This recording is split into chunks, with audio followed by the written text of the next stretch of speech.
So we're going to go through the coxal bone. Remember that the coxal bone is composed of 3 bones that originally fused into this one giant bone. So you have the top portion, which is your ilium, the posterior inferior portion, which is the ischium, the part of the bone you're sitting on, and the pubic bone, which wraps around the front.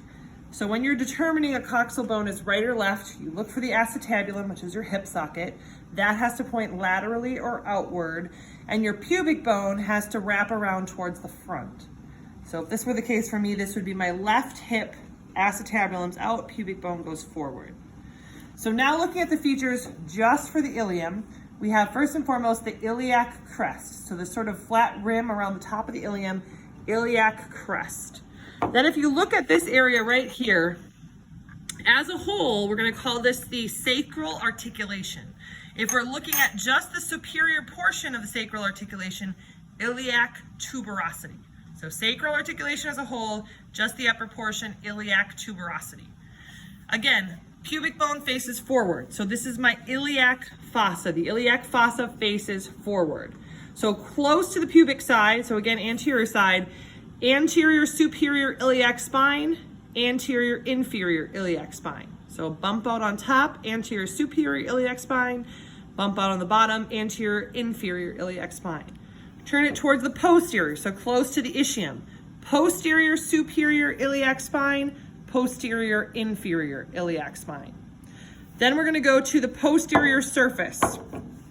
Look for what I like to call the bone vein in the middle. So that you can see this vein kind of running up the middle of the back portion of the ilium. This is your anterior gluteal line.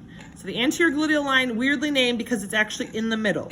Then if we look for the one right above the acetabulum, so again, here's your acetabulum, your hip socket, this little line right above it, that's your inferior gluteal line. And if we go here behind the anterior gluteal line, you'll see this little line coming straight up. That's your posterior gluteal line. And it's right by the posterior superior and inferior iliac spine. So posterior gluteal line. Then you have the arcuate line. So that's going to be on the anterior surface below the iliac fossa, and you see this sort of arch formation. That's your arcuate line. That runs around and turns into this little bony ridge on the anterior surface of the pubic bone, right where my finger is. So just this anterior lip of that, that's called your pectineal line. So again, the arcuate line becomes the pectineal line. Then you're going to have the greater sciatic notch, which is right here. It's below the sacral articulation. So this big bite, looks like a human mouth bite.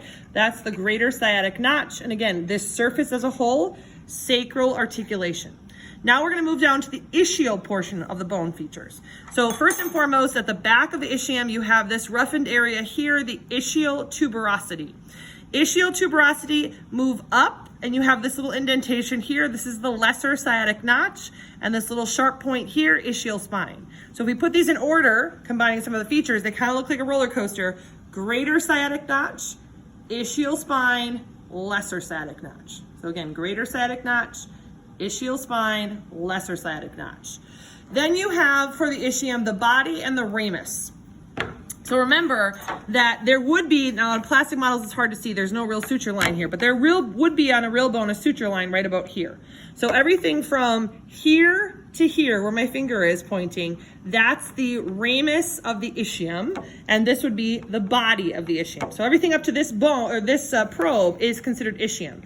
Everything on this side of the probe would be considered pubic bone. And then, of course, the last feature that we count as the ischial feature is the obturator foramen, the large hole here.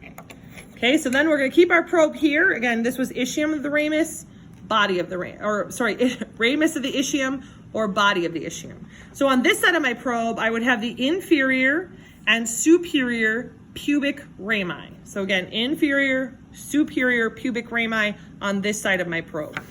At the end of my pubic bone here, I have the pubic symphysis. Right, and that could also be showed you on a complete pelvis where you have the disc that's holding these two bones together, pubic symphysis.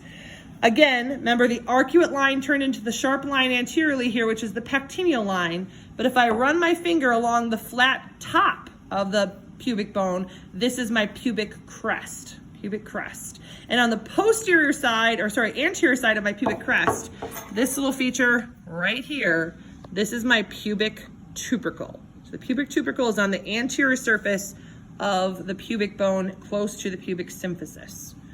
All right, so those are those. Now we're going to go through the acetabulum. Acetabulum, you're going to have, obviously, is the hip socket. So if you look at what you would call the rim of the acetabulum, that's called the acetabular lip. So the acetabular lip is the rim of the acetabulum. Then if you look inside, you see this little horseshoe-shaped structure. That is the lunate articular surface of the acetabulum. Then you see a little depression under that, so that's the acetabulum fossa.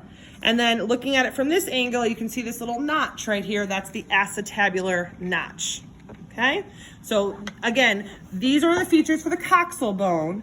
You'll also have questions on the male versus female pelvis. So on your list, you'll see differences between the male and female pelvis. I'm not going to have a pelvis listed and say, is this a male or female?